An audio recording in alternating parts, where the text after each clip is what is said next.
નમસ્કાર, હું છું અંજલિ રાવલ અને તમે જોઈ રહ્યા છો ન્યૂ ભારત ન્યૂઝ। તમિલનાડુ ચૂંટણી 2026 માટે અભિનેતા વિજય થલાપતિની પાર્ટી ટીવીકે દ્વારા 7 મુખ્ય ચૂંટણી વચનો જાહેર કરવામાં આવ્યા છે, જેમાં મહિલાઓ, યુવાનો અને ખેડૂતોને કેન્દ્રમાં રાખવામાં આવ્યા છે।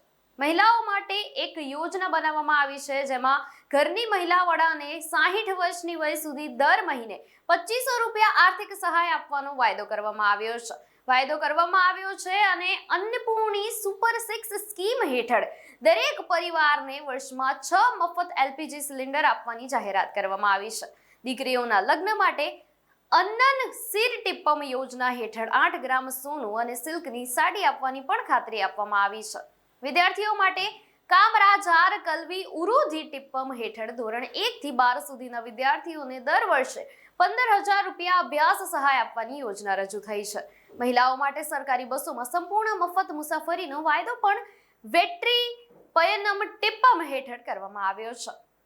બેરોજગાર યુવાનો માટે ગ્રેજ્યુએટને 4,000 રૂપિયા અને ડિપ્લોમા ધારકોને 2,500 રૂપિયા માસિક ભથ્થું આપવાની પણ જાહેરાત કરવામાં આવી છે। ખેડૂતો માટે 5 એકર સુધીની જમીન ધરાવતા ખેડૂતોને સંપૂર્ણ દેવું માફ અને મોટા ખેડૂતોને 50% દેવું માફ કરવાનો વાયદો પણ કરવામાં આવ્યો છે, જેનાથી તમિલનાડુમાં રાજકીય ભૂકંપ જોવા મળ્યો છે।